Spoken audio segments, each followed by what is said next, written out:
Om Sai Ram. Shri Sai Satcharitra. Chapter 5. Baba's return with Chand Patil's marriage party. Welcomed and addressed as Sai. Contact with other saints. His attire and daily routine. The story of the Padukas. Wrestling bout with Muhiddin and change in life. Turning water into oil. The pseudo guru Jawhar Ali. Return with Chand Patil's marriage party. As hinted in the last chapter, I shall now describe first how Sai Baba returned to Shirdi after his disappearance.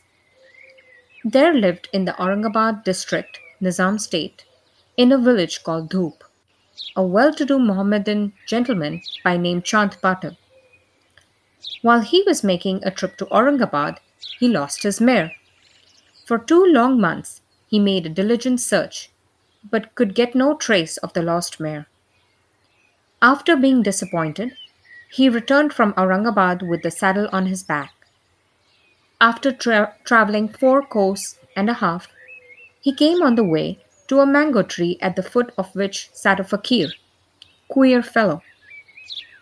He had a cap on his head, wore kafni, long robe, and had a satka, short stick, under his arm, and he was preparing to smoke a chillum, pipe. On seeing Chand Patil pass by, he called out to him and asked him to have a smoke and rest a little. The queer fellow or fakir asked him about the saddle. Chand Patil replied that it was of his mare, which was lost some time back. The fakir asked him to make a search in the Nala close by. He went, and the wonder of wonders, he found the mare there. He thought that this fakir was not an ordinary man, but an Avalia, a great saint. He returned to the fakir with the mare. The chillum was ready for being smoked, but two things were wanting: one, fire to light the pipe, and two, water to wet the chapi, which is a piece of cloth through which the smoke is drawn up. The fakir took his prong and thrust it forcibly into the ground, and out came a live ember, which he put on the pipe. Then he dashed the sakka on the ground from where water began to ooze. The chapi was wetted with that water, then wrung out and wrapped around the pipe. Thus, everything being complete, the fakir smoked the chillum and then gave it also to Chand Patil. On seeing all this, Chand Patil was wonderstruck. He requested the fakir to come to his home and accept his hospitality. Next day, he went to Patil's house and stayed there for some time. Patil was a village officer of Dhoop. His wife's brother's son was to be married, and the bride was from Shirdi. So, Patil made preparations to start for Shirdi for the marriage. The fakir also accompanied the marriage party. The marriage went off without any hitch. The party returned to Dhoop, except the fakir, who stayed back in Shirdi and remained there forever. How the fakir got the name Sai. When the marriage party came to Shirdi, it alighted at the foot of a banyan tree in Bhagat Malsapati's field near Khandoba's temple. The carts were loosened in the open courtyard of Khandoba's temple, and the members of the party descended one by one, and the fakir also got down. Bhagat Malsapati saw the young fakir getting down and accosted him. Ya Sai, welcome Sai. Others also addressed him as Sai, and thenceforth he became Sai Baba. Contact with other saints. Sai Baba began to stay in a deserted masjid. One saint, named Devidas, had been living in Shirdi for many years before Baba came there. Baba liked his company. He stayed with him in the Maruti temple in the Chowdi and for some time lived alone. Then came another saint by name Jankidas.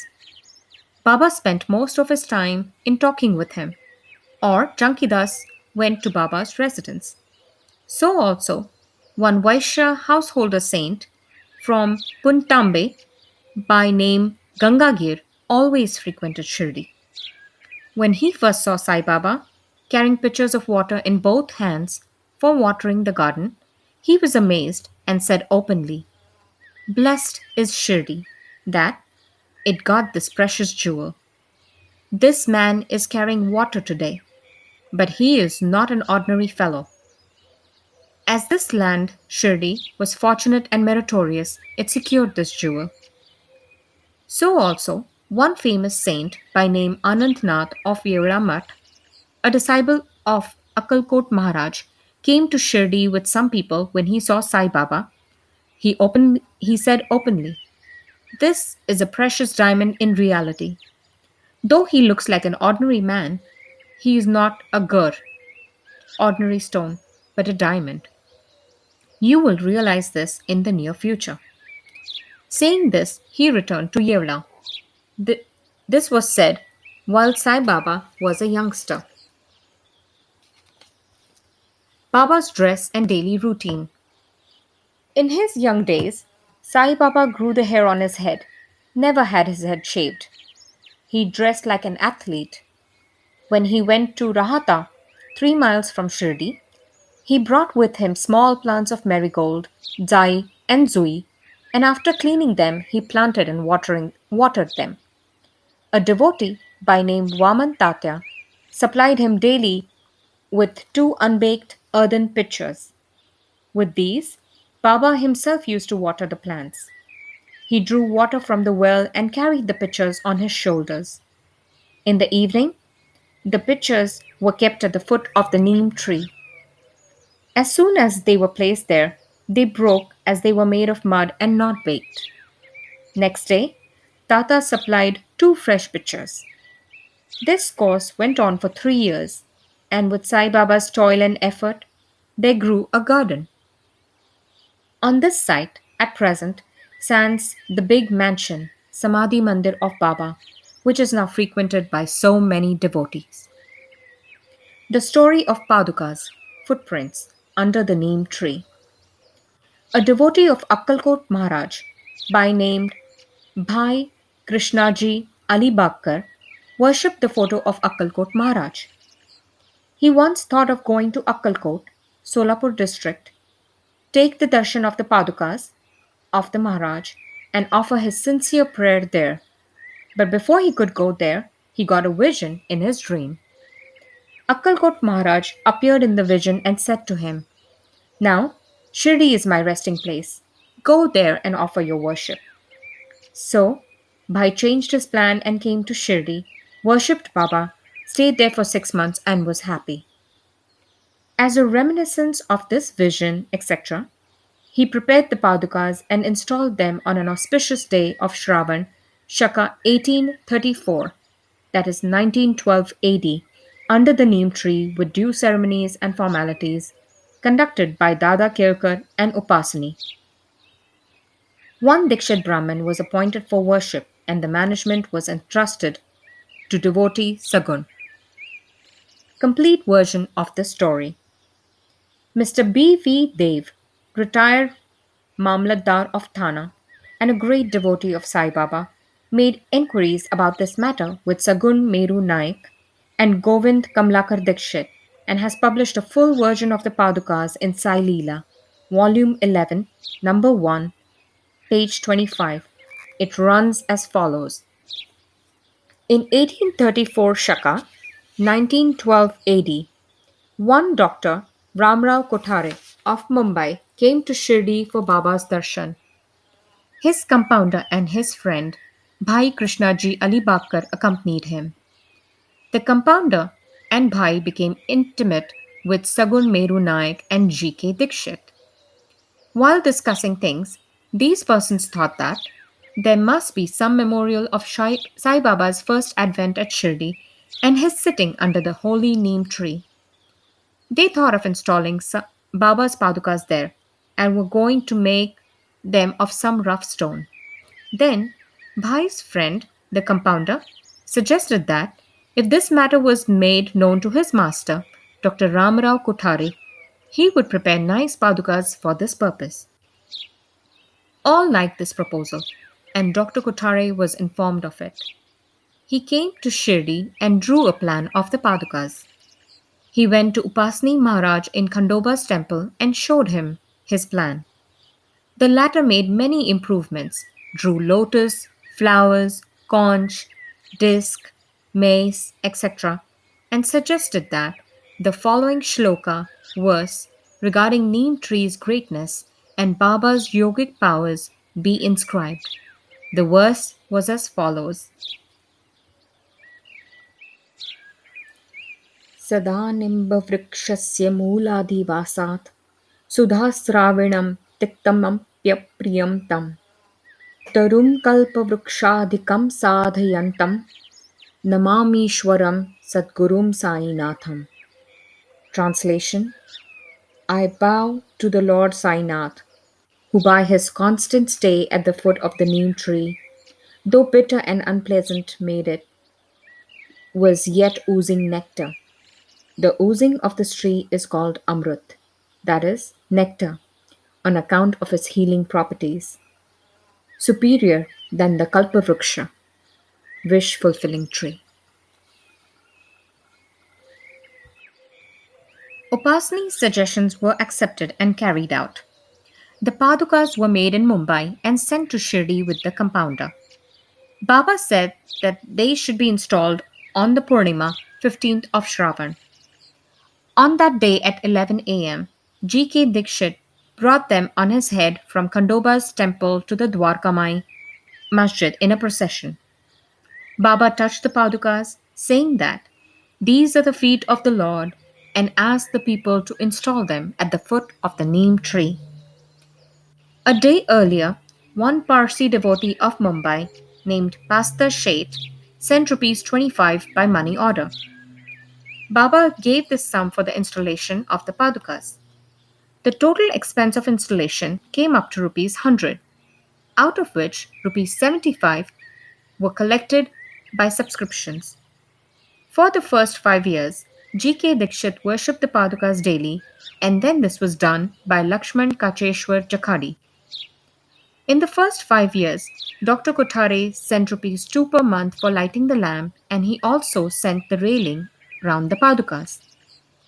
The expense of bringing the railing from the station to Shirdi, presently 7 rupees 50 paisa, and roofing was paid by Sagun Meru Nayak. Now, Jakhadi, Nana Pujari, does the worship, and Sagun Meru Nayak offers the Nevedya and lights the evening lamps. Bhai Krishnaji was originally a devotee of Akkalkot Maharaj. He had come to Shirdi at the installation of the Padukas in Shaka 1834 on his way to Akkalkot. He wanted to go to Akkalkot after taking the darshan of Baba. He asked Baba's permission for this. Baba said, "Oh, what is there in Akkalkot? Why do you go there? The Maharaj of that place is here, myself." Hearing this, Bhai did not go to Akkalkot. He came to Shirdi off and on after the installation of the Padukas. Mr. B.V. Dev concluded that Hemant Pant did not know these details. Had he known them, he would not have failed to depict them in his Satcharitra. Wrestling bout with Mohiddin Tamboli and change in lifestyle. To return to other stories of Baba. There was a wrestler in Shirdi by name Mohiddin Tamboli. Baba and he did not agree on some points, and both had a fight. In this, Baba was defeated. Thenceforth, Baba changed his dress and mode of living. He donned kafni, wore a langot, waistband, and covered his head with a piece of cloth. He took a piece of sackcloth for his bed and was content with wearing torn and worn out rags. He always said that poverty is better than kingship, far better than lordship. The Lord is always brother, befriender of the poor. Gangagir was also very fond of wrestling. Once while he was wrestling, a similar feeling of dispassion descended over him, and at the proper time he heard the voice of an adept saying that he should wear out his body playing with God. So he too gave up sansar and turned towards God realization. He established a mutt on the banks of the river near Puntambe and lived there with his disciples. Sai Baba did not mix and speak with the people. He only gave answers when he was questioned. By day, he always sat under the neem tree, sometimes in the shade of a babool tree near the stream on the outskirts of the village. In the afternoon, he used to walk at random and go at times to Nimgao. There, he frequented the house of Balasaheb Dengve. Baba loved Mr. Balasaheb. His younger brother, named Nana Sahib, had no son, though he married a second wife. Bala Sahib sent Nana Sahib for taking darshan of Sai Baba, and after some time with his grace, Nana Sahib got a son. From that time onwards, people began to come in large numbers to see Sai Baba, and his fame began to spread and reach Ahmednagar. From thence, Nana Sahib Chandorkar and Keshav Chidambar and many others began to come to Shirdi. Baba was surrounded by his devotees during day and slept at night in an old and dilapidated masjid. Baba's paraphernalia at that time consisted of a chilam, tobacco, a tumbril, tin pot, long kafni, a piece of cloth around his head, and a setka, short stick, which he always kept with him. The piece of white cloth on the head was twisted like matted hair and flowed down from the left ear on the back. This was not washed for weeks. He wore no shoes, no sandals. A piece of sackcloth was his seat for most of the day. He wore a kupin, waist cloth band, and for warding off cold, he always sat in front of a dhuni, sacred fire, facing south, with his left hand resting on the wooden railing. In that dhuni, he offered an oblation of egoism, desires, and always uttered, Allah Malik, God is the sole owner. The masjid in which he sat was of only 2 room dimensions, where all devotees came and saw him. After 1912, there was a change. The old masjid was repaired and a pavement was constructed. Before Baba came to live in this masjid, he lived for a long time in a place, Takia, where, where with ghungru, small bells tied on his ankles, Baba danced beautifully and sang with tender love. Turning water into oil. Sai Baba was very fond of lights. He used to borrow oil from shopkeepers and keep lamps burning the whole night in the masjid and temple. This went on for some time. The Baniyas who supplied oil gratis once met together and decided not to give him oil. When, as usual, Baba went to ask for oil, they all gave him a distinct no. Unperturbed, Baba returned to the masjid and kept the dry wicks in the lamps. The Baniyas were watching him with curiosity. Baba took the tumbril, tin pot, which contained very little, a few drops, oil, and put water into it and drank it, and then forced it out to fall into the container. After consecrating the tin pot in this way, he again took the water from the tin pot and filled all the lamps with it and lighted them. To the surprise and dismay of the watching Baniyas, the lamps began to burn and kept burning the whole night. The Baniyas repented and apologized, and Baba forgave them and asked them to be more truthful in future. The pseudo guru Jawhar Ali. 5 years after the wrestling bout above mentioned, one fakir from Ahmednagar by name Jawhar Ali came to Rahata with his disciples and stayed in Bakhal, spacious room near Veerabhadra temple. The fakir was learned, could repeat the whole Quran, and had a sweet tongue. Many religious and devout people of the village came to him and began to respect him. With the help of the people, he started to build an idgah, a walled enclosure in which Mohammedans pray on Eid day, near the Vidarbha temple. There was some quarrel about this affair, on account of which Jawhar Ali had to leave Rahata. Then he came to Shirdi and lived in the masjid with Baba. People were captured by his sweet talk and he began to call Baba his disciple. Baba did not object and consented to be his chela or disciple. Then both Guru and Chela decided to return to Rahata and live there. The Guru, teacher, never knew his disciple's worth, but the disciple knew the shortcomings of the Guru. Still, he never disrespected him, observing carefully his duties. He even served the master in various ways. They used to come to Shirdi off and on, but their main stay was in Rahata. The loving devotees of Baba in Shirdi did not like that Baba should stay away from them in Rahata. So they went in a deputation to bring Baba back to Shirdi. When they met Baba near the Idgah and told the purpose for which they came, Baba said to them that the fakir was an angry, ill tempered fellow. He would not leave him, and that they should better go back to Shirdi without him before the fakir returned. While they were thus talking, the fakir turned up and was very angry with them for trying to take away his disciple. There was some hot discussion and altercation, and it was finally decided that both the Guru and Chela should return to Shirdi. And so they returned and lived in Shirdi. But after a few days, the Guru was tested by Devidas, and he was found wanting. 12 years before Baba arrived in Shirdi with the marriage party, this Devidas, aged about 10 or 11 years, came to Shirdi and lived in the Maruti temple.